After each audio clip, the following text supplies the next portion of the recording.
Mukha ni Chester na twitched. Marubdob. Hindi na niya ito kukunin. Tumayo siya.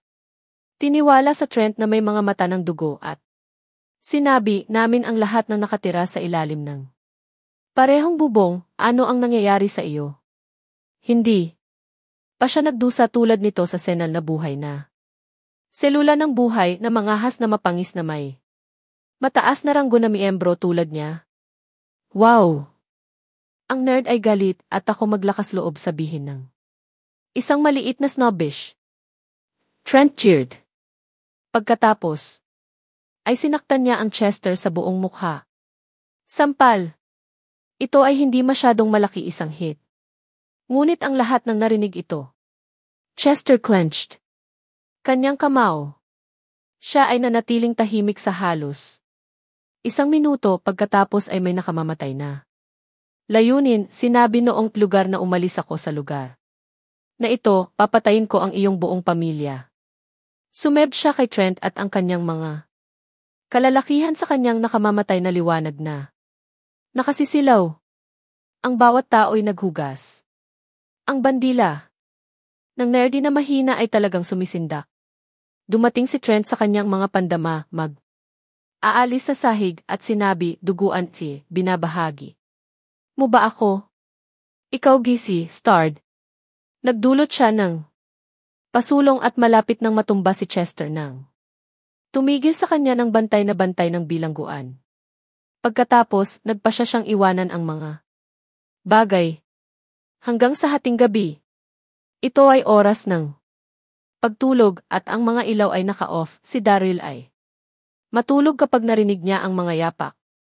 Binuksan niya ang kanyang mga mata nang mabagal nakita niya si Trent at ang kanyang mga tauhan ay patungo sa kama ni Chester at sa kanilang mga kamay ay makapal na mga mapa ng abaka. Papatayin nila siya. Sa katunayan, kung ano ang sinabi ni Nerd na hapon. Na ito ay isang maliit na nakakatakot, tulad ng tila. Tulad ng hindi siya biro.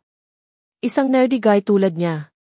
Na maaaring itapon ang mga banta tulad ng mga ginawa ng Trent nag-aalala. Kaya siya ay nagpasya upang mapupuksa siya ng isang beses at para sa lahat. Ang pakikipaglaban sa bilangguan ay isang pamantayan dahil walang sinuman ang dapat panatilihin ang pagkakasunod-sunod. Trent punused sa Chester. Nagagalit siya sa lubid, sinabi niya, Kerr, hindi ka ba napakalaki sa pagbabanta? Gusto. Kung makita kung paano mo ginagawa ngayon. Ako. Ay papatayin ka muna. Ang Chester ay humahanap. Para sa hangin, mukha flushed. Nakipaglaban siya. Upang lumipat habang si Trent ay mas malakas kaysa sa kanya. Kung ito ay nagpatuloy ng mas matagal, siya ay namatay sa loob ng 1 minuto. Si Daryl ay nakangiti sa kanyang sarili sa kama. Naghintay siya ng ilang sandali bago iligtas ang Chester. Binibilang niya sa 45 pagkatapos ay tumayo ng lazili. Mangyaring panatilihin ang iyong mga tinig pababa, ang mga tao ay natutulog. Sinabi ni Daryl na may isang ngiti. Ang mga mata ni Chester ay pinagsama na nagpapakita lamang ng mga puti. Daryl, I give off, ito ay walang kinalaman. Sa iyo, threatened. Si Daryl ay nagising sa kanyang ulo, sinabi niya, mga guys, ikaw ay nakagugulo sa buong araw, gayon pa man hindi mo parin nais na pahinga ito. Hindi na ako makakakuha ng mas matagal. Daryl pagkatapos ay nagsilbi ng 2 ponches. Bam! Bam! Ang 2 simpleng ponches ay napupunta 2. Malalaking lalaki parehong lumipas. Paano? Siya malakas? Trent hindi nagbabayad ng pansin sa Chester na order, kumuha ka sa kanya. Isa lang. Siya, kung ano ang iyong hinihintay. Pumunta.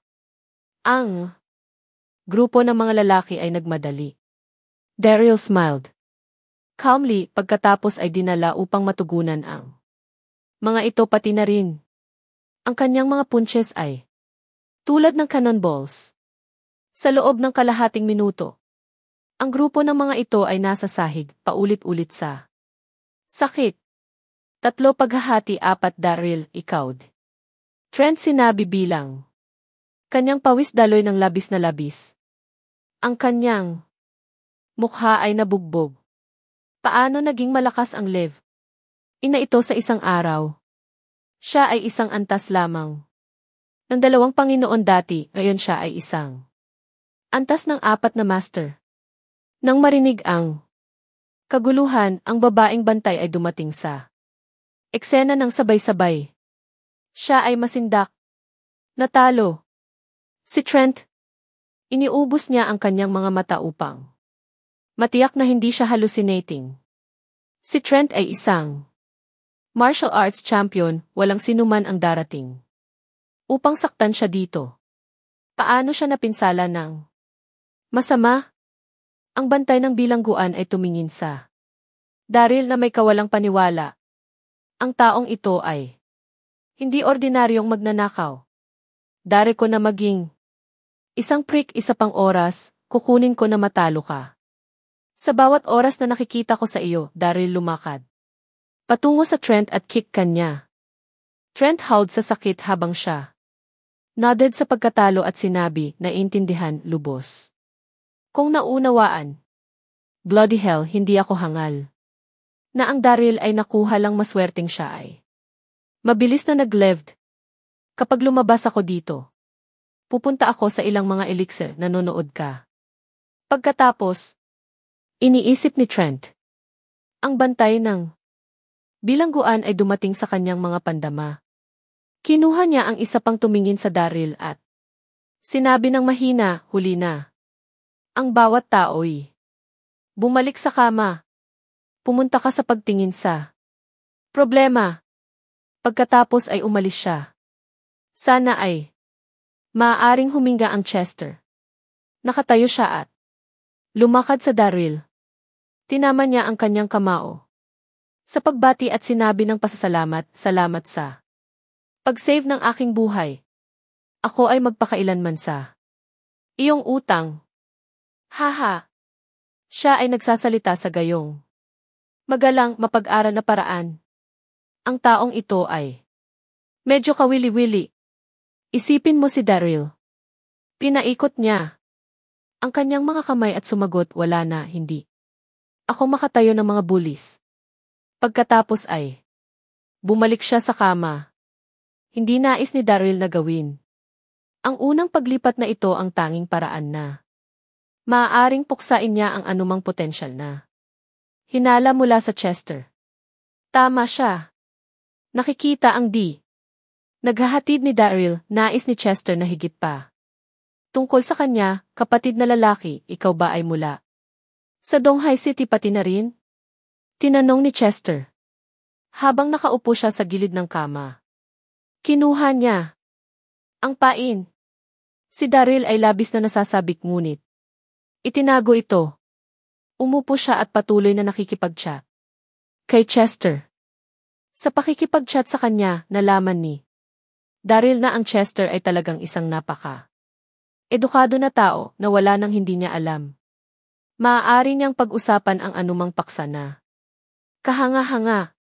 Siyempre, nang humingi si Chester kay Daryl tungkol sa kanyang sarili, sinabi ni Daryl na siya ay isang live-in na batas. Hindi itinuturing ni Chester na ni hindi siya tumingin sa Daryl.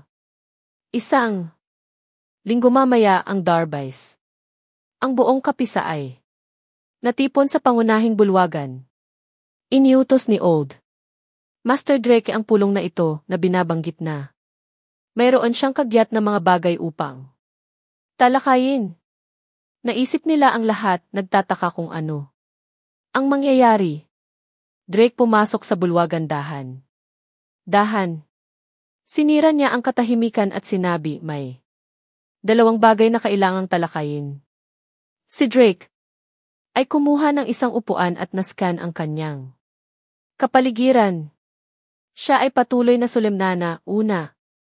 Napagpasyahan ko na ang buong Darby clan ay nagsisimulang magniningning. Ang bawat tao'y naghuhugas sa kaguluhan. Kung sinimulan nila ang paglilinang, maaari silang maging malakas at makapangyarihan. Iyon ang pangarap ng lahat. Drake. Pawalat upang utusan ang kanilang pansin, sinabi niya nang matindi, mangyaring maging tahimik. Ang ikalawang bagay ay ang Darbys ay magiging mga miyembro ng senal na buhay na selula ng buhay na nagsisimula sa ngayon. Ngunit dapat itong itago sa isang lihim sa loob ng aming pamilya. Malinaw ba? Ano? Sumasali sa setal na buhay na walang hanggan? Ang bawat tao'y hindi makapagsalita. Ang Eternal Life Palace ay isa sa dalawang malaking kulto. Sila lamang ang nakatuon kasamaan. Kung ang mga Darby ay mga miyembro, ibig sabihin na sila ay isang puwersa ng kasamaan mula ngayon? Bakit? Ang lumang dalubhasang Darby ay gumagawa ng ganoong bagay? Ang lolo, ang senal na buhay ay isang kulto, isang tao sa wakas. Ay nag-blurted. Ang natitirang bahagi ng nodded sa kasunduan. Matagal nang hininga si Drake. Hindi niya alam kung ang desisyon na ginawa niya ay tama o mali. Ang alam niya ay kung hindi sila naging mas malakas, hindi sila nakatayo kahit ano paman. Ang insidente ng Doc Sanders ay isang aral na natutunan. Talaga bang tinatanong mo ang desisyon ni Grandpa? Tumayo si Yumi at sinulid ang kanyang takong. Sinabi niya ng malakas, kaya lahat kayo ay naging makapangyarihan at maglakas loob na magtanong sa kanya ngayon. Ang paglilinang ay hindi lamang makagagawa ng isang mas malakas, ngunit ito ay magpapanatili sa iyo ng mas bata sa loob ng mahabang panahon.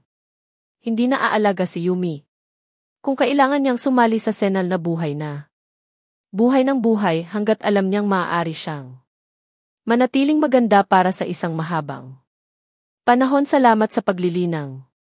Sinusuportahan ni Florian ang kanyang asawa, siya ay nodded at sinabi, nagtrabaho ng husto si Lolo para sa amin ang kanyang buong buhay. Sinusuportahan ko ang kanyang desisyon. Sinusuportahan din ako sa kanya. Chimed sa Jackson. Siya ay talagang sabik na magsanay sa paglilinang. Ang unang bagay na gagawin niya sa sandaling siya ay naging mas malakas ay paghihiganti. Gusto niyang itali ang Lil up at gawin siyang magkaroon ng kanyang mga sanggol.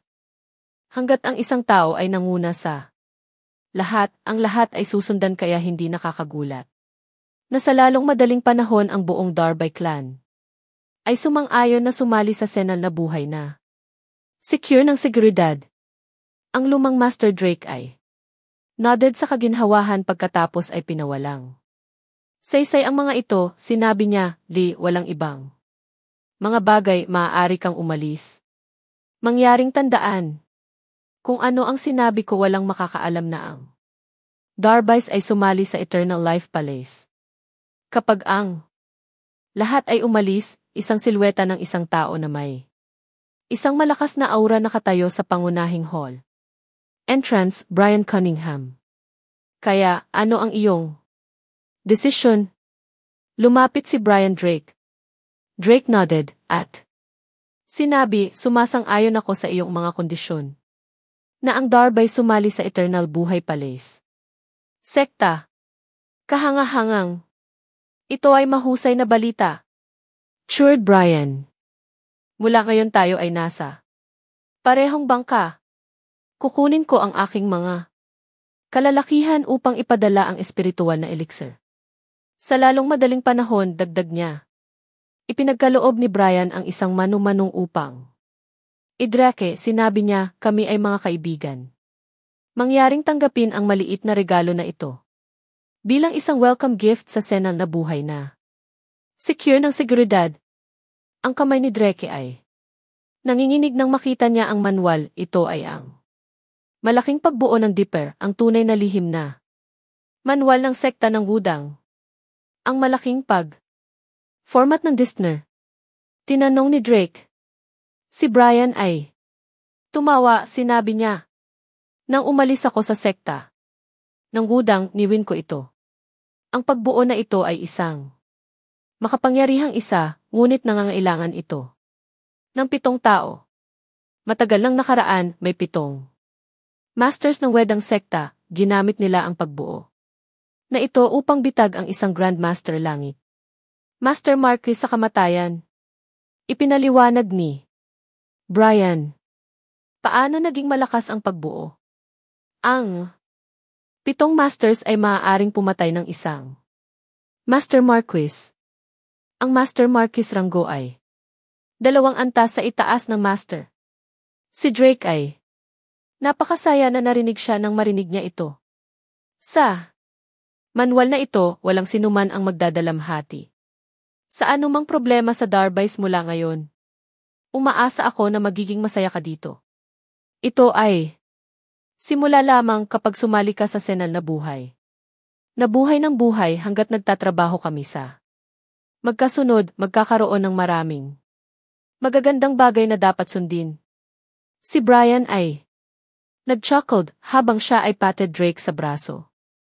Drake nodded excitedly habang siya poured ang Sa nakalipas na ilang araw, ang iba't ibang palabas na 101 superstar ay nakakuha ng mga tanawin mula sa buong bansa. Sa tulong ng Platinum Corporation, matagumpay na pumasok sila na Thomas sa finals pagkatapos ng ilang mga round ng matinding kompetisyon.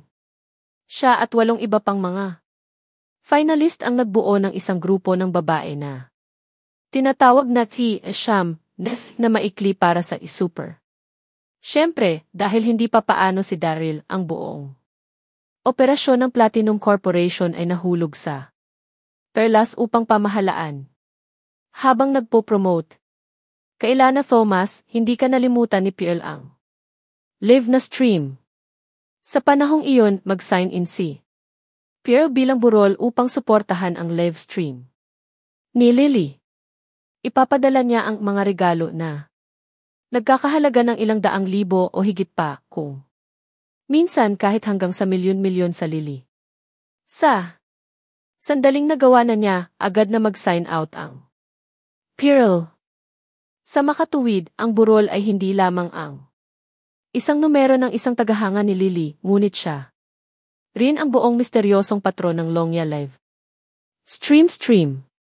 Ang lahat ng ginamit sa Longya Live Stream ay malalaman tungkol sa burol at sila ay mag-tune sa araw-araw upang makita siya makipag ugnayan sa Lily na hindi direktang sanhi ng live na stream ni Lily na lumago sa katanyagan. Mula sa 10,000 lumaki ito sa 1,000,000 o higit pang mga tagahanga. Ang mga nag-flock sa kanyang live stream ay hindi lamang nais na marinig ang kanyang kumanta, ngunit sila ay kakaiba upang makita kung magkano ang maalamat na burol ay gastusin sa Lily. Kasalukuyan oras. Lendons. Natapos lang ni Lily ang kanyang live stream at nasa isang masiglang mood. Ibinigay siya ng hil ng 5,000,000 regalo ngayon upang siya ay nais na pasalamatan siya ng personal. Lily, natapos mo na lang ang iyong stream? Nagtanong si Samantha habang siya ay dumating sa silong. Samantalang ang kanyang anak na babae ay gumawa ng maraming pera na naging masaya sa kanya. Ang kanyang anak na babae ay maganda, mahuhusay at may kapangyarihan ng pagkamit sinuman ang magiging masaya para sa kanya. Ina, nais kong bumili ng bahay. Masyadong maliit ang aming kasalukuyang bahay. Gusto kong bumili ng mas malaki. Mas magiging komportable ako sa paggawa ng aking live na stream, sabi ni Lily. Habang nakakuha siya sa katanyagan, hindi ito angkop na patuloy na nakatira sa stream sa living room. Bukod dito, paano kung Binisita sila ng mga bisita. Ito ay magiging lubhang. Mahirap, nakikita na siya ay isang sikat na tao. Ngayon, sigurado, kumuha ng isang bagay na gusto mo. Mabuti na ilipat din kapag ang loser na. Daryl ay inilabas mula sa bilangguan, hindi niya magagawang makita kami. Ito ay nagliligtas sa atin ng problema sa kanya na nagpapalitan ka na bumalik. Sa kanya. Samantha nodded na may isang ngiti. Ang aking anak na babae ay kumikita ng ilang milyon. Bawat araw, ang pagbili ng isang bahay ay walang kahulugan, kaya niyang bayaran ang anumang bahay na gusto niya. Lily, ngayon na nakamit mo ng labis, kumuha ng bahay na gusto mo. Narinig ko na. Ang Wendell Real Estate ng Jade ay kamakailan lamang na binuo ng ilang high-end na luxury villa.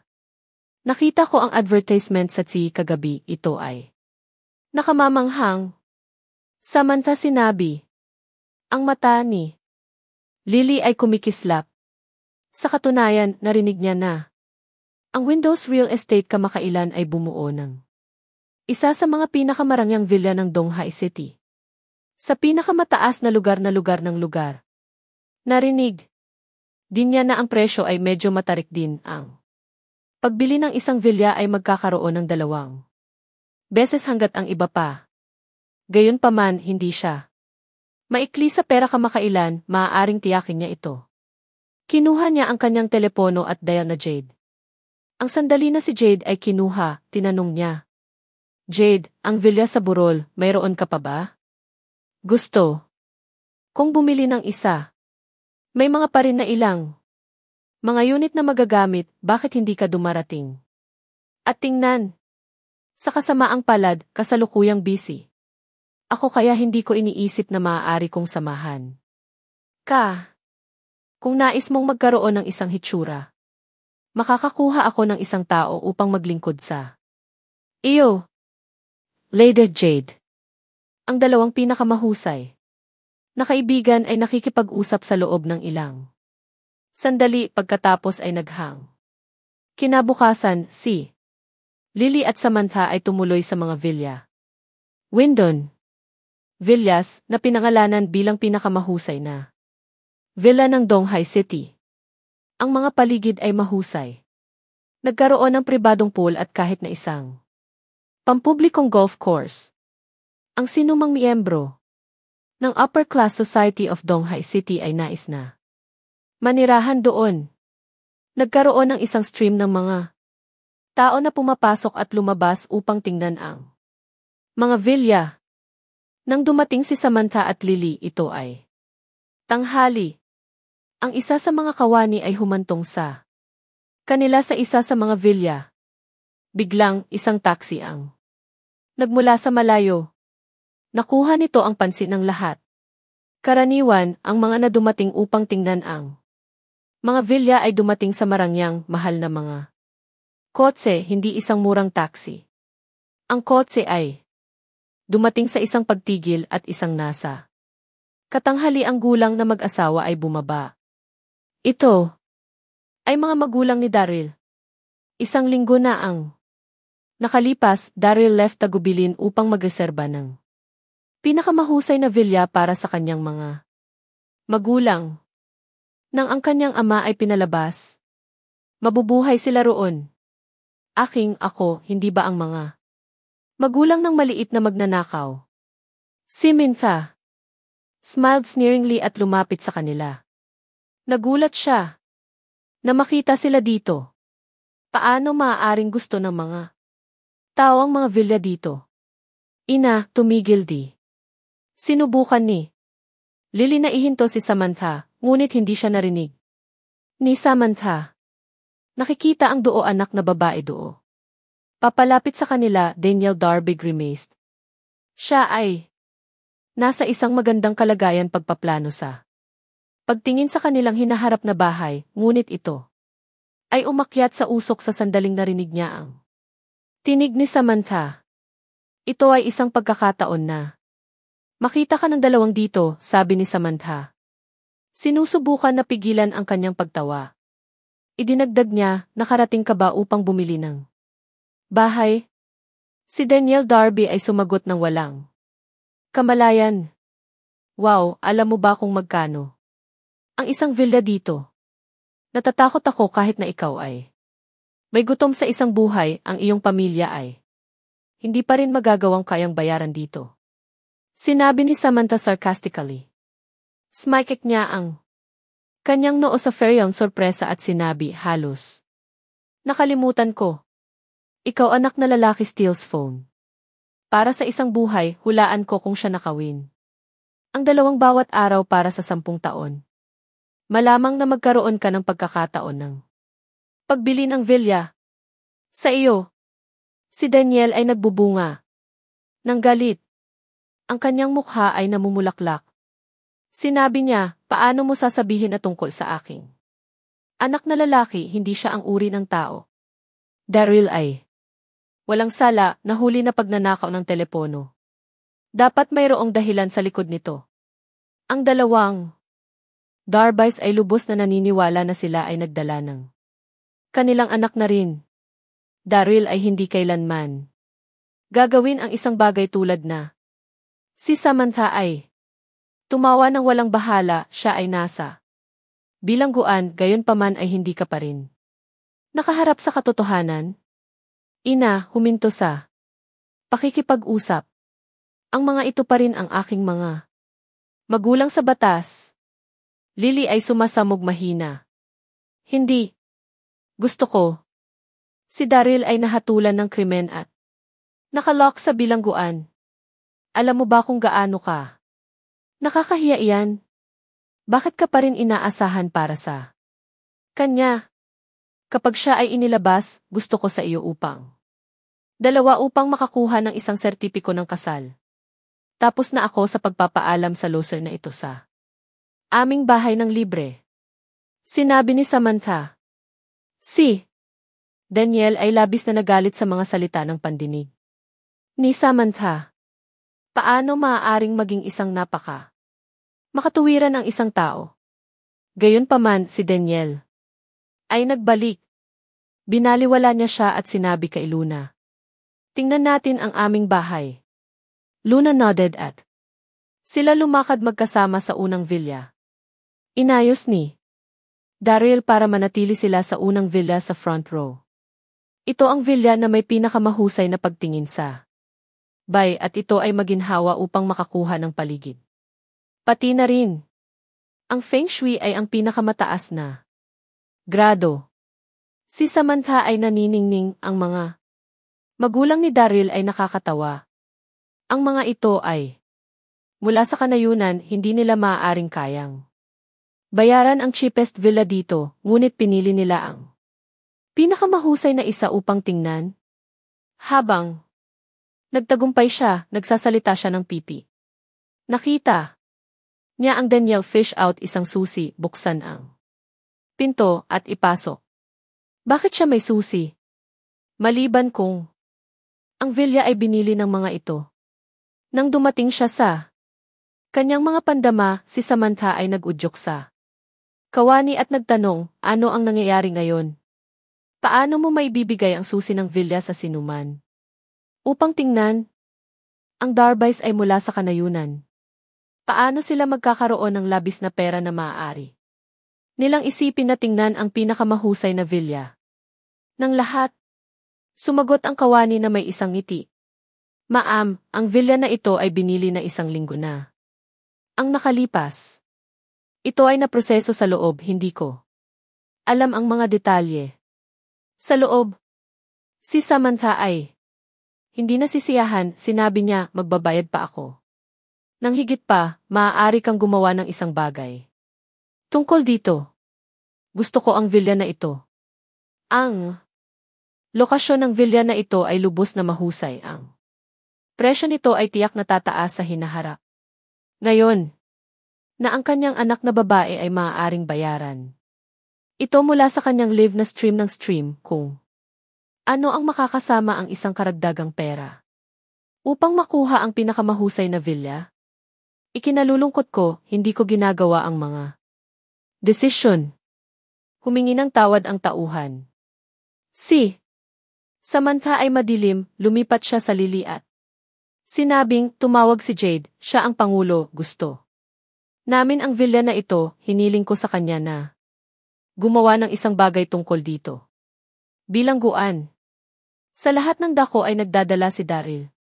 Magkakaroon ng isang stream ng mga tagasunod. Pagkatapos matalo Trent kahapon, ang mga tagasunod ay nakabukas sa kanya sa halip. Si Daryl ay mas malapit sa Chester sa punto ng pakikipag. Usap tungkol sa lahat ng bagay sa ilalim ng araw. Siyempre, wala sa kanila ang nagpahayag ng kanilang tunay na pagkakakilanlan. Ngayon ay ang huling araw na si Chester ay nasa bilangguan. Dahil sa hindi sapat na katibayan, ang pulisya ay walang pagpipilian ngunit upang ipaalam sa kanya pumunta. Bago umalis, isinulat ni Chester ang kanyang numero sa isang piraso ng papel at ibinigay ito sa Daryl. Siya hug Daryl at sinabi, kapatid na lalaki, iiwan ako muna. Kapag umalis ka sa bilangguan, mangyaring makipag-ugnay sa akin. Makipag-ugnay. Tiyak na. Daryl smiled. Siya ay naghihintay para sa Chester na sabihin ito pagkatapos niyang gumawa ng gayong pagsisikap upang mapalapit sa kanya. Sinabi ni Chester na hindi siya ay pattern na mag-alis ng Daryl at kaliwa. Kinabukasan, si Daryl ay inilabas din sa mga pinto ang bilangguan, sinabi ni Megan, ang aking mabuting kapatid, kung paano siya ay tumigil ng biglaan. Ano ang nangyari sa kanya? Bakit pinanatili niya ang pagtawag sa kanya ng aking mabuting kapatid? Lubos siyang napahiya. Daryl, anong impormasyon ang nakuha mo sa labas ng Chester? Tinanong niya pagkatapos ng pagpapatahimik.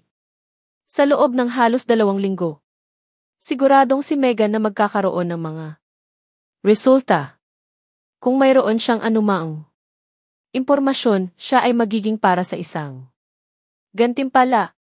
Daryl smiled pating, sinabi niya, hindi kasing dali ng iyong iniisip. Ang Chester ay napaka-alerto. Sa panahong ito, ang aming relasyon ay nakakuha ng mas malapit. Gayunpaman, sa bawat oras na subukan kong magtanong tungkol sa kanyang pagkakakilanlan, binabago niya ang paksa. Sinabi ni Daryl ang katotohanan. Si Chester ay mabuti sa kakayahan ng pakikipag-usap, laging manatiling maingat sa sinasabi niya. Ano? Paano? Ito. Kaya lahat ay wala para sa wala? Magalang. Sinabi ni Megan. Si Daryl ay talagang tinutokso siya. Hindi lahat para sa wala, siya ay nakuha upang makipag-ugnay sa Chester. Naisip ni Megan na si Sir Besar. Si Daryl ay nagpatuloy sa pag-ugali. Sinabi niya, lahat ito ay dahil sa iyo na ako ay nasa bilangguan sa loob ng kalahating buwan. Walang ginagawa. Sabihin, ano ang nakukuha ko sa pagbabalik? Wala kang makakakuha. Hindi mo pa nagawa ang misyon. Megan grunted. Well, pagkatapos ay ito ay pagmultahin. Kung mayroon akong anumang balita tungkol sa Eternal Life Palace, hindi ko ipaalam sa iyo, Daryl chuckled. Sumagot si Megan ng maingat kahit na ang mga pulis ay hindi makapag-imbestiga sa kanila. Paano ka? Hindi mo pinamahalaan upang makakuha ng anumang impormasyon sa Eternal Life Palace sa oras na ito ay undercover. Sa palagay mo magagawa mo itong gawin sa susunod na pagkakataon? Nagpatuloy si Megan, tinawagan ko pa rin sa iyo ang aking mabuting kapatid upang maalis ka upang sumailalim. Wala na ang lahat. Hindi ko dapat tawagin ka sa aking mabuting kapatid. Ikaw ang aking walang silbi na mas bata na kapatid, walang silbi na mabubuting kapatid na lalaki. Pagkatapos ay naghang siya sa telepono. Bloody hell, siya ay praktikal. Dahil hindi ko nagawa ang misyon, ako ang kanyang walang silbi na nakababatang kapatid. Si Daryl ay sinaktan. Tinalo niya ang isang taxi upang bumalik sa opisina. Pagkalipas ng kalahati sa isang buwan, nagtaka siya kung paano ginagawa ng korporasyon ang pagiging inilabas mula sa bilangguan. Nakakakita ng trapiko, si Daryl ay side. Mabuti na lumabas, ang hangin ay mas mabait, naisip niya. Siya ay papasok na ang taxi. Kapag ang kanyang telepono ay umalingawin is si Chester. Daryl kinuha ng isang malalim na hininga upang kalmado ang kanyang sarili pababa. Na talagang sinubukan ni Chester Wilson ang pagkuha ng balita tungkol sa kanya na lumalabas. Kinuha niya ang telepono at narinig ang tawa ng Chester. Haha. Bro, narinig ko na umalis ka sa bilangguan ngayon. Naghanda ako ng isang kapistahan para sa iyo upang hugasan ang iyong masamang kapalaran. Hindi ka ba tanggihan, ikaw? Ba? Nagsalita siya sa kanyang karaniwang hindi napiling tono, tunog ng chipper. Brother Chester. Ikaw ay tunay na alam, Daryl logged bilang tugon. Sigurado. Saan ka ba? Tama ako.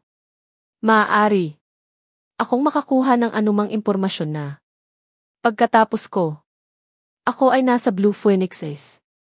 Ngayon, ang Chester ay naghang sa tawag sa lalong madaling panahon. Ang Blue Phoenix ay isang entertainment center na binuksan 2 buwan na ang nakakaraan. Matatagpuan ito sa pinakaabalang kalsada sa Donghai City. Ito ay iba pang mga upscale na may maraming mga luxury car park malapit sa pasukan nito. Ang mga tao doon ay alinman sa mga rich men o medyo kababaihan. 2 batang ubos ay nagtiyak si Daryl habang nagmamadali siya sa pasukan. Excuse me, ikaw. Mr. Darby? Ang isa sa mga usherettes ay nagtanong ng maingat. Hello, Lynn Darby. Naghihintay sa iyo si Breong Chester sa itaas. Mangyaring sundan ako. Ang usherette ay nagdala ng Daryl sa unang palapag habang nagsalita siya. Ang ihisu ay tumingin sa makintab na lugar nito. Napag-alaga ni Daryl na ito ay isa sa mga pinakamahusay na gigfi sa Donghai City. Naabot nila ang isang marangyang pribadong silid sa unang palapag. Ang medyo usherette ay magalang na getured para sa kanya na pumasok bago umiinom sa gilid. Paghahabol ng hihinga, Daryl kinuha sa isang matalim na paggamit ng hininga kapag siya ay tumingin sa pribadong kwarto. Daan-daang mga tao ang nakatayo sa maluwag na silid. Ang lahat ng mga ito ay mga cultivators habang sila ay maisuot na lahat ng itim. Kahit na tila sila ay may isang lebel ng isang Panginoon na may isang makatarungang halaga ng lakas, ito ay pa rin ang isang kagulat-gulat na tanawin upang makita ang daan-daang mga ito. Magkasama, ang isang magiliw na iskolar ay nakaupo sa gitna ng daan-daang tao. Ito ay Chester. Ano ang EVA? Daryl lumakad sa kwarto dahan. Dahan sa shock. Ang daan-daang mga brownie na lalaki ay kumuha ng 70 degree na busog ng sabay. Sabay at greeted, Hallmaster. Ano? Hallmaster. Daryl ay dumbfounded. Tinitigan niya si Chester sa isang paninigas. Ano ang nangyayari? Ha. Ang Chester ay sumabog sa pagtawa. Daryl, simula. Sa ngayon, ikaw ang bagong Hallmaster ng Eternal Life Palasek, Donghai City Division. Ang Chester ay nagsuot ng mahabang balabal na may natitiklop na tagahanga sa kanyang kamay. Ito ay hindi ordinaryong tagahanga, ito ay isang item na nagkakahalaga ng milyon-milyong mga bucks mula sa isang palasyo sa panahon ng King Dynasty. Magiging lantad ako ay miyembro ng Senal na buhay na selula ng buhay, siya ay nag-chuckle. Daryl, dapat mong marinig ang tungkol dito, tama? Eliter Life Palasek. Daryl feigned sorpresa. Ang Chester ay nodded at nagpatuloy, ako ang White Fang Military Advisor sa ilalim ng sect. Master.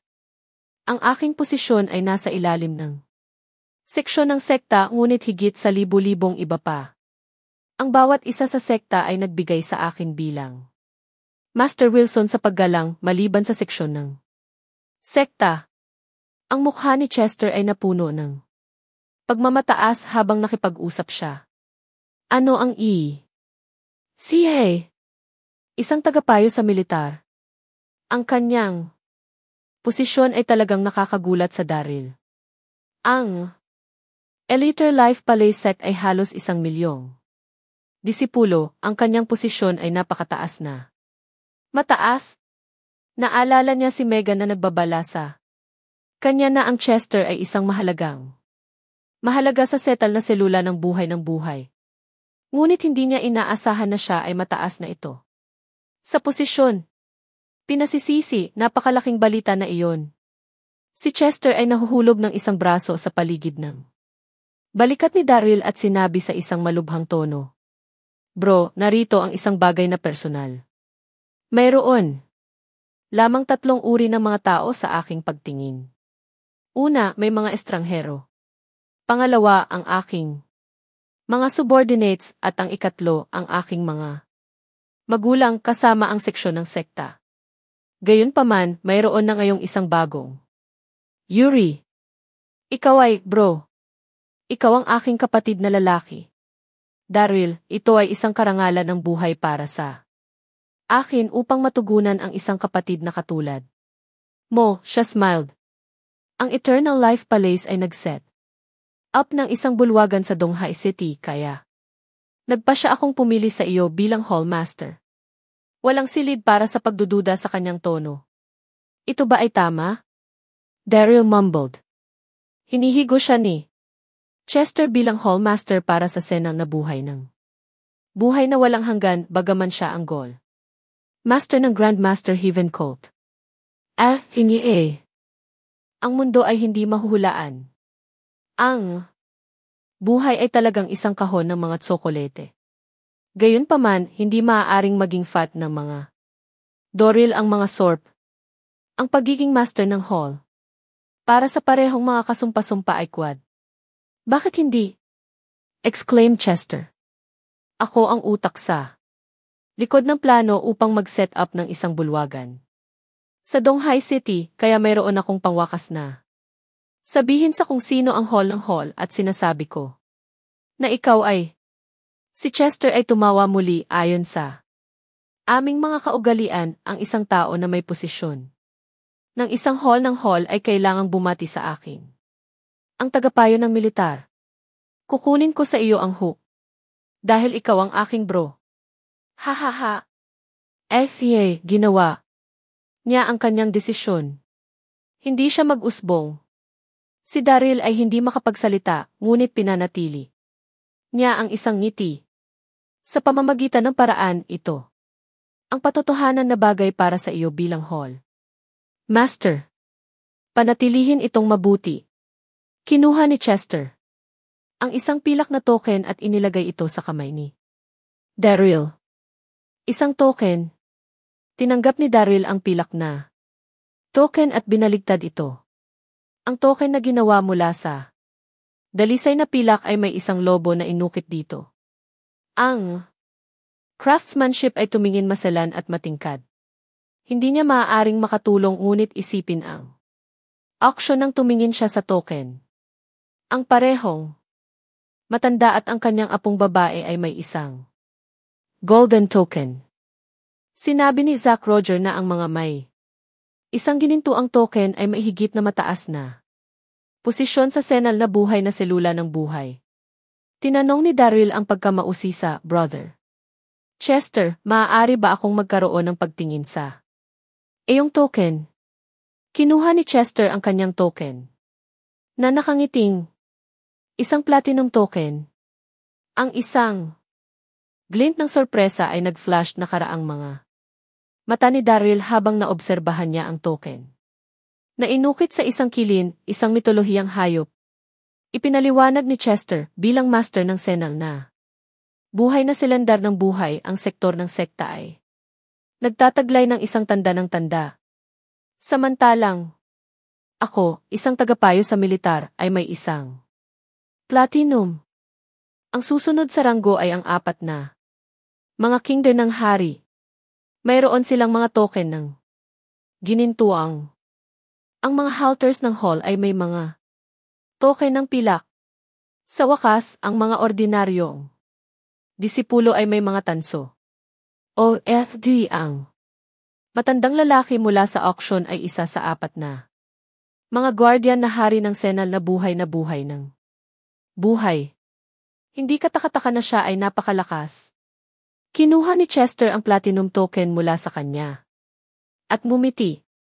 Daryl, naghanda ako ng isa pang malaking regalo para sa iyo bukod sa isang ito. Itinaas niya ang kanyang mga kamay at pinalakas. Ang pinto ng pribadong silid ay bukas at sa paligid ng 20 kababaihan ay dinala agad. Damn! Ang lahat ng mga kababaihan ay may isang disenteng hitsura na may mahusay na mga numero. Lahat sila ay nakatali. Ang lahat ng mga ito ay may isang napakalakas at curvy figure. Ang mga kababaihan ay mapigilan na humampas upang bumaba sa kanilang mga tuhod. Bro, naglagay ako ng maraming pagsisikap sa pag-aayos na ito. Ginugol ko ang buong gabi na nakakuha ng mga kababaihan mula sa Go Master Heaven Coat. Tinanggihan ni Chester habang pinausukan niya ang kanyang tubo.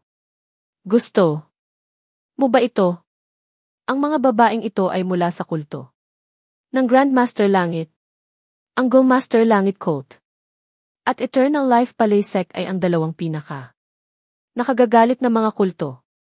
Dahil ang Chester ay nahuli sa mga babaeng ito mula sa Gunmar's Langit ng kultura, ang relasyon ng dalawang kulto ay hindi maganda. Ang Chester ay patuloy na naninigarilyo. Hahaha. Bro, gumawa ako ng reserbasyon sa Oriental Pearl para sa iyo. Tangkilikin ito. Umalis kami, kaya hanapin mo kami kapag tapos ka na. Ang Chester ay nag-alo ng isang braso upang kilos. Ang lahat upang umalis sa pribadong silid. Hall. Master, tinatanggap namin ang aming bakasyon. Binati ang mga malalaking lalaki bago lumakad sa pintuan at yumukod muli ang kanilang mga paggalaw ay malinis at pare-pareho. Ito ay isang eksena. Maliwanag na ginagawa nila ng maayos.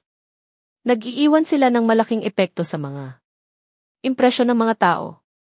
Si Daryl at ang hilera ng mga kababaihan ay ang mga natitira lamang sa silid. Binili ni Lily Lindon ang Mansion No. 002 na matatagpuan mismo sa tabi ng Darby Mansion. Pagkatapos na makita ito, sinabi sa kanya ni Jade na ang Mansion No. 001 ay hindi para sa pagbebenta. Gaano man kalaki ang inilarawan ni Lily. Ipinagbili ni Lily ang nakaraang bahay at nakakita ng isang gumagalaw na kumpanya sa loob ng mga araw. Binago niya ang mansyon na lubos na maayos. Si Lily ay hindi nakatira sa platform sa araw na iyon. Tinitigan niya ang salamin habang kinuha niya ang pagsamba sa kristal na kasiya siya dahil siya ay nasa isang mahusay na kalagayan. Siya ay tumitingin sa 20 set ng damit na nakabitin sa dressing room at sinubukan ang mga ito pagkatapos itakda. Dapat ba siyang magsuot ng maong, isang pampalusog na balabal, damit o shorts? Nanay, maaari mo bang ibigay sa akin ang iyong opinyon kung saan magsuot? Tinanong ni Lily. Makakatugon ako ng isang fan bukas. Eksakto. Siya ay nagdamit para sa isang bagay na mahalaga sa susunod na araw. Siya ay makikipagkita sa isang tagahanga. Ang katanyagan ni Lily ay nadagdagan ng napakalaki na ginagawang isang malaking live na streamer sa Longya live streaming platform. Sa una, ang Hill ay ang tanging tao na mag-abuloy sa Kanyang mga daluyan. Pagkatapos, maraming iba. Pang mga taong may bagong mga pelikula ang. Nagsimulang mag-donate din ang isa sa kanyang pinakamapagbigay na mga tagahanga na kilala.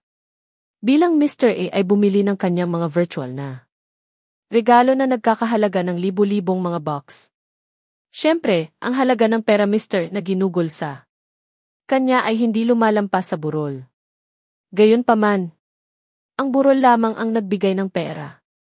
Hindi niya sinubukan na makipag-usap sa kanya. Sa kabilang banda, ang Mr. ay mag-donate at makipag-chat sa kanya. Hiniling ni Mr. na si Lily na makipagkita sa kanya habang natapos niya ang kanyang stream sa nakaraang araw. Si Lily ay aalangan, ngunit si Samantha ay lubos na sumusuporta. Nais niya ang kanyang anak na babae na makihalubilo sa mga mayayamang tao upang magkaroon ng mas mahusay na hinaharap. Nais niya ang Lily na subukan ang mga damit at magdamit ng mabuti para sa kanyang petsa sa isang tagahanga sa susunod na araw. Ang pagsamba sa kristal na ipinare sa kanyang maong ay may isang hindi maipaliwanag na apela. Siya ay tumingin kahit na mas kaakit-akit kaysa sa iba pang mga kilalang tao. Sa kanila, Samantha nodded na may isang nasiyahan. Ngiti, mahal, ang iyong sangkapan ay pagpunta sa Mr. Dihay hinga. Maaari mong simulan ang pagpunta sa kanya kung siya ay gwapo. Nanay, tumigil sa pag-joke, ang Lily ay nagalit. Hindi ako nakikipag usap, binawi ni Samantha ang kanyang ngiti. Makinig, dapat kang makahanap ng isang potensyal na asawa. Ang sinuman ay magiging mas mahusay kaysa sa Daryl. Maaari mong malaman ang maraming mga rich men bilang isang live streamer. Maaari kang pumili ng alinman sa mga ito. Tinitigan ni Daryl sa hilera ng mga kababaihan sa pribadong silid. Sila ay maganda. Ang isa sa kanila na may isang mahusay na figure ay kahit na nakasuot ng isang maikling palda. Siya ay humihilo habang lumalakad siya upang alisin ang mga ito. Mag-iwan. Magmadali. Maging mas maingat sa susunod na pagkakataon. Huwag mahuli, Warrior whispered. Alam ng isang tao ng karangalan na may mga bagay na hindi dapat gawin. Ang lahat ng mga kababaihan ay mula sa Gulmaster Langit at bilang kanilang hall. Master, si Daryl ay maaaring kumilos sa masamang hanggan sa kanila. Gayunman, hindi niya nakita ang kanyang sarili bilang isang mabuting tao. Ito ay magiging libingan kung siya ay nagdadala ng mga babaeng ito. Hindi niya ito magagawa. Ikaw, pinapayagan mo ba tayo? Ang kanilang mga mukha ay nagyelo sa pagkabigla. Sila ay lubos na nagwasak. Kapag sila ay nahuli, alam nila na ang Glowmaster, langit kulto at ang senal na buhay ng buhay, na hindi naninirahan ay hindi nakisama bagaman sila ay parehong mga kulto.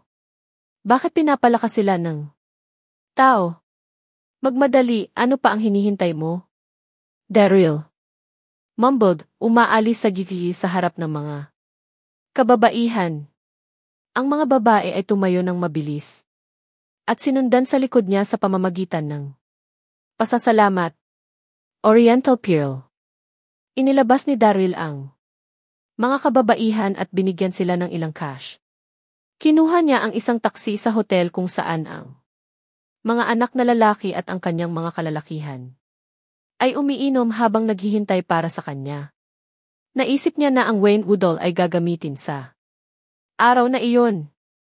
Nagbibigay siya ng mga serbisyo ng walang bayad sa bawat oras na dumalaw ang Daryl sa hotel. Nahulaan niya na ang Wayne ay hindi tatanggapin ang kanyang pera muli bagaman higit sa 100 lalaki mula sa senal na buhay na selula ng buhay ay kumakain at umiinom doon. Ang shriek ng isang babae ay narinig mula sa kalye na malapit nang lumakad si Daryl sa lobby. Ano ang Ginagawa mo?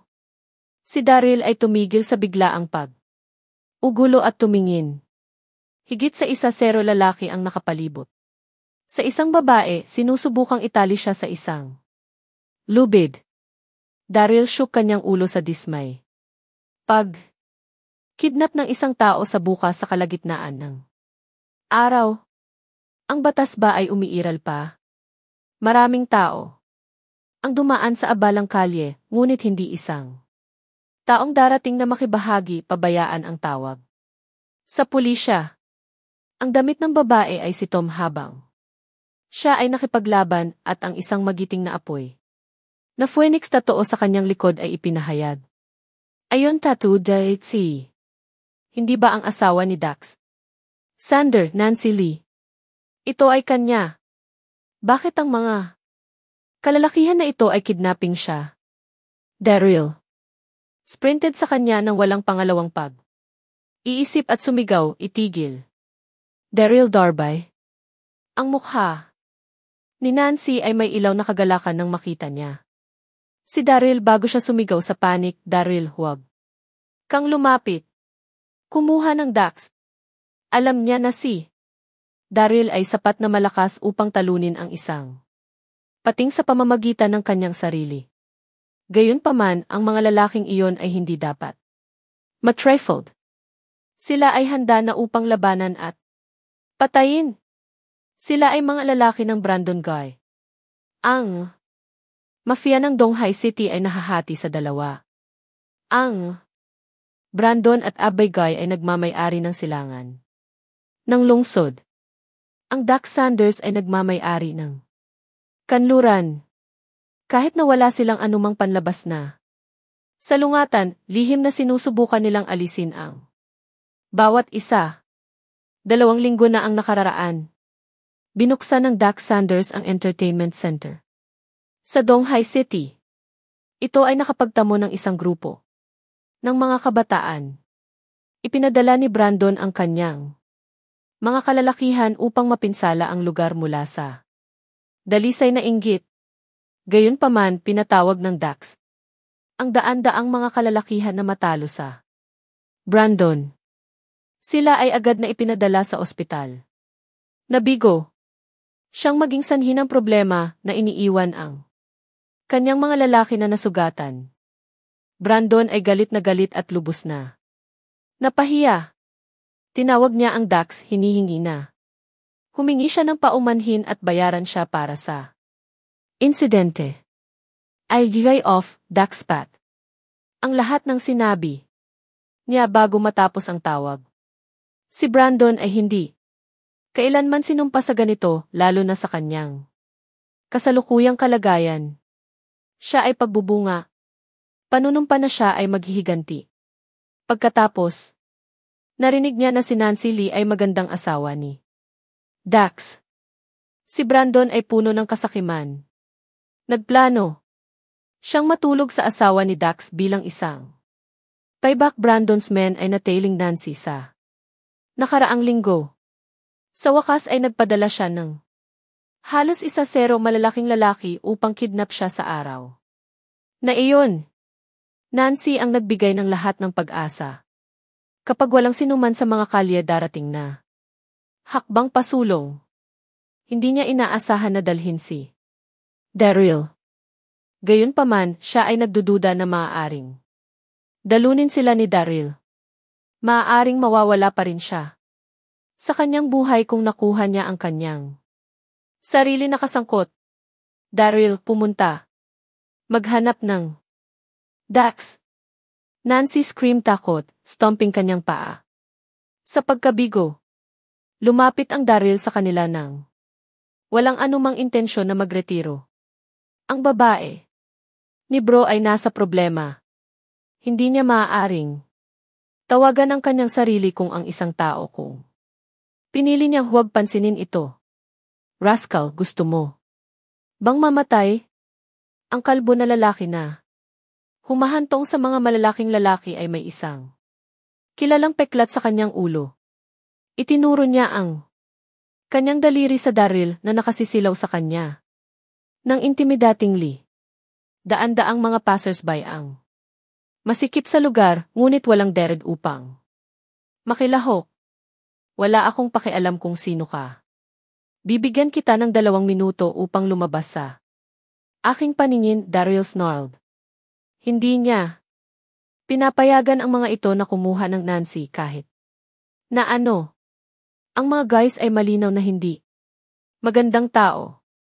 Tiyak na nila para nila si Nancy kung kinuha nila siya. Ikaw ba ay crazy? Bakit ka nakikisangkot sa aming negosyo? Boys, tapusin siya. Ang kalbo na lalaki ay nagtataas ng isang kilay na menacingly. Ang mga malalaking lalaki ay naglabas ng Nancy mula sa kanilang mahigpit na pagkakahawak at napapalibutan ng isang instant. Inilipat nila ang kanilang mga bisig at ipinahayag ang mga pipe ng bakal na nakatago sa kanilang mga sleeves. Daryl, huwag kang mag-atas. Makinig sa akin, pumunta at kumuha ng Dax. Nancy ay nababali sa pagpapawis ng labis. Nagkatilag siya sa kanyang mga takong at itinulak si Daryl. Ang kanyang magandang mukha ay puno ng pag-aalala. Mag-iwan ng ikaw ay wala sa lahat, hindi ka mananalo. Pumunta lang. Si Daryl ay nahuhulog sa kanyang braso at hinila siya sa kanyang likod, ihinto ang pakikipag-usap, manatili sa likod ko. Iyo. Nancy bit ang kanyang labi. Bilang siya nadama ng isang ripple ng emosyon. Pagpapakilo sa loob niya. Gayunpaman, nalutas pa rin siya sa pagkabalisa dahil sa katangahan ni Daryl. Alam niya na siya ay may kakayahang, ngunit paano niya matatalo ang marami sa kanila? Tapusin siya. Ang kalbo na lalaki ay umuungal sa kawalan ng pasensya. Ang bata na ito ay dapat na maging labis nahangal o isang kumpletong easy tard para sa pagsisikap na i-play ang bayani dito. Dapat siya ay Sir Crazy. Ang isang malamig na ngiti ay lumitaw sa mukha ni Daryl habang tinipon niya ang kanyang nilinang panloob na enerhiya. Pagkatapos, sinisingil niya ang kanyang mga fists na na-clenched. Thump. Thump. Thump. Daryl threw 7 o 8 punches at ang ilang mga tao na singilin sa kanya ay nakahiga flat sa lupa sa loob ng 5 segundo. Habang nadagdagan ang antas ng paglilinang ni Daryl, ang kanyang pakpak na si Chon ay pinagsama sa kanyang paglilinang perpektong. Ang isang antas ng 4 na master ng master ay walang joke. Gayunpaman, ang isang malakas na lobo ay hindi maaaring magkaroon ng isang grupo ng mga aso. May napakaraming tao sa kanila. Nagtalo sila ng mga pipe ng bakal at kahit na matalim na kutsilyo. Ang iba pang mga lalaki ay napalibutan ng Daryl sa isang instant kapag natanto nila na ang kanilang mga kasama ay natalo. Sila ay walang pasasalamat. Nasisingilin kay Daryl, handa na saktan siya. Nagsimula si Daryl sa takot, malamig na pawis na dumadaloy sa kanyang mukha. Patayin siya. Ang kalbo ay nalagpasan. Siya ay malubhang reprimanded kung hindi siya maaaring kidnap Nancy Lee kahit na siya dinala sa paligid ng 20 lalaki. Padyakan. Padyakan. Padyakan. Ang ilang mga blows mula sa mga pipe ng bakal ay nakarating sa ulo ni Daryl. Ang kanyang dugo ay nagsimulang ibuhos na ang pag-ikot ng kanyang mukha. Hindi na siya nasugatan na malubhang ito kahit na siya ay nag-iisa. Sa oras na ito, nagkaroon siya ni Nancy upang protektahan. Nais niyang ipatawag ang tabak ng pag-inom ng dugo, ngunit wala siyang panahon. Ang mga pipe ng bakal at kutsilyo ay nahulog sa kanya tulad ng ulan, paghihirap mula sa bawat hit. Mula sa isang maliit na bit ng kaguluhan. May isang taong natatakpan ng Daryl's back sa kutsilyo. Mabilis na saturation ng dugo sa pamamagitan ng kanyang shirt. Daryl. Tinitigan ni Nancy sa pool ng Mga theory na may theory na siya ay nahuhulog sa kanyang labi. Madaling maunawaan ni Daryl na nawawala siya ng lakas, ang kanyang mga paggalaw ay nakakakuha ng tamad. Hindi na siya maaaring humawak ng mas matagal. Kunin mo ang babae. Magmadali. Ang bald na tao ay sumigaw. Napansin niya na lumalaki ang karamihan na nangangahulugan na ang mga pulis ay malapit na. Pinahintulutan niya ang isang labanan na may isang halo ng galit at takot habang ang kanyang tingin ay nahulog sa Nancy. Sa paligid ng 1-0 lalaki na napapalibutan Nancy agad. Nancy shriek sa gitna ng paghila at pagdrag bago siya nahulog sa lupa. Napansin ni Daryl umakyat sa ibabaw ni Nancy habang siya ay nakamamatay ng kanyang mga ngipin. Upang masakop ang kanyang Nancy ay hindi kapani. Paniwalang hinawakan upang maprotektahan ng Daryl. Kunin ang bata na ito mula rito. Ang kalbo ay nagagalit. Ang rascal na ito dito ay talagang nais na maging sanhi ng problema. Clang! Clunk! Ang mga lalaki ay agad na sarado sa Daryl na nag-aakla sa kanya ng mga pipe ng pato. Nang paulit-ulit, si Daryl ay nag-clenched ng kanyang panga na sinusubukan na manatili sa ibabaw ni Nancy nang walang build. Ang kanyang dugo ay dumadaloy sa mukha ni Nancy. Daryl, hayaan mo akong maging. Bumangon ka. Ikaw ay mamamatay. Nancy trembled bilang siya cried. Sabik, hindi ako nakapagpapagaling. Si Daryl ay nagmadali sa kanyang mga ngipin at pinalitan ang kanyang mga kamao. Hallmaster, paano mo? Maglakas loob mong ilagay ang iyong mga kamay sa aming Hallmaster. Higit sa 100 muscular lalaki sa itim na dahan-dahan mula sa lobby ng hotel na may galit. Sila ang mga disipulo ng senal na buhay ng palasyo. Sila ay naghihintay para sa pagdating ni Daryl sa lobby. Naisip nila na may isang bagay na off kapag Daryl ay hindi lumitaw. Pagkatapos maghintay ng ilang oras. Pagkatapos, narinig nila ang pag-aaway sa labas at dinala agad upang makita si Daryl na pinalo sa lupa. Ito ay paraan sa kanilang limitasyon. Ikaw ang kalbo na. Lalaki ay masindak. Ang mga lalaki ay nagmamadali. Tulad ng isang rolling tide. Siya ay nagtataglay bago pumasok sa kotse upang tumakas. Daryl, okay ka ba? Tinanong ni Chester, ang kanyang mukha ay nag-aalala sa pag-aalala. Daryl, ano ang pakiramdam mo? Tama ka ba? Nancy ay humihikbi.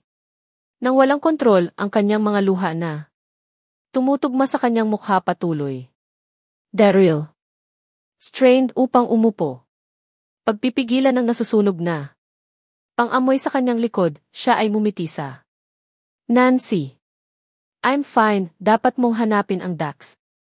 Ngayon, hindi alam ni Daryl kung alinggang ang mga lalaking iyon. Gayunpaman, naisip niya na dapat silang magkaroon ng isang nagbabala na background, kaya tinanong niya si Nancy upang tumingin para sa ideas para sa kanyang kaligtasan. Ngunit ikaw, Lee.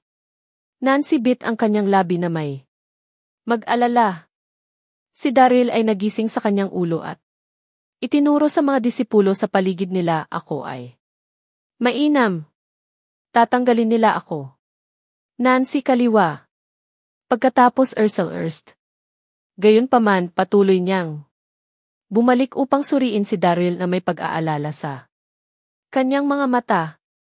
Daryl tended sa kanyang mga sugat na hapon. Ang mga disipulo ng senal na buhay ng seguridad sa buhay ay nanatili sa Daryl sa ward. Waste. Ang batang nurse ay nabalat habang malinaw niyang naalala ni Daryl na maging isang live-in son. In-law. Naalala niya na hindi niya kayang bayaran ang medikal na kwenta ng kanyang ama nang siya ay may atake sa puso. Bakit mayroon siyang napakaraming lalaki sa kanya sa oras na ito? Ito ay isang bihirang tanawin sa ospital. Ang batang nurse ay hindi nagsalita ng isang salita habang pinagamot ang mga sugat ni Daryl na iniiwan kaagad. Pagkatapos na tapos na siya, Daryl lit sigarilyo. Ano ang iyong pangalan? Tinanong niya ang isang malakas na alagad. Ang alagad ay nagwasak ng kanyang mga kamay ng sama-sama. At sumagot ng may paggalang, ako si Kailan. Lewis, Hallmaster. Kailan? Kailan Lewis? Daryl. Nodded sa pagkilala. Ang disipulo 3 paghahati 5 ay tila isang may kakayahang gaya ng ipinakita niya sa iba. Batay. Sa kanyang lakas, dapat siyang maging isang ikatlong antas na master. Siya ay lumabas na. Matalino pati na rin. Daryl smiled ng basta-basta. At nodded, Kailan, iyon ay isang malakas na pangalan. Mabuti iyan. Ikaw ang Vice Hall Master mula ngayon. Dadalhin mo ang mga kapatid sa bulwagan kapag hindi ako naroroon. Hall Master, natatakot ako na hindi ko makukuha ang responsibilidad na ito. Si Callan ay natibay. Mahirap. Nadigest na siya ay biglang hinirang upang maging ang Vice Hall Master. Siya ay isa pang hindi gaanong mahalaga na disipulo ng bulwagan. Daryl loved. Ikaw ang Vice Hall Master, tulad ng sinabi ko. Ang isang biglaang pag-iisip ay dumating sa kanyang isip. Sa pamamagitan ng paraan, pumasa sa isang mensahe sa tagapayo ng militar na hindi ko ipapadala sa kanya ngayong gabi. Ngayon na ang hall sa Donghai City ay itinatag, oras na para sa kanya bilang tagapayo ng militar na bumalik sa altar. Ang altar para sa senal na buhay na selula ng buhay ay matatagpuan sa Eternal Life Island, libu-libong milya ang layo mula sa Donghai City. Daryl inilaan upang magpadala ng Chester off, ngunit ang kanyang mga pinsala ay masyadong masampasyo. Naunawaan, tumugon si Kailan na bumababa sa pag-iwan ng ward. Naghintay si Daryl para umalis sa kanya. Pagkatapos, tumayo siya upang pinuhin ang makadiyos na tableta habang ang pagwin mula sa stinging king sa buong katawan. Napagtanto niya na ang pil ay kapaki-pakinabang sa panahon ng auction. Walang pinsala sa pagpino ng higit pa dito. Ang ikalawang umaga, si Daryl ay natutulog ng maayos sa kama ng ospital nang marinig niya ang isang tao na kumatok sa pintuan. Pearl Hansa. Kanyang propesyonal na sangkap na trotted sa kanyang kama.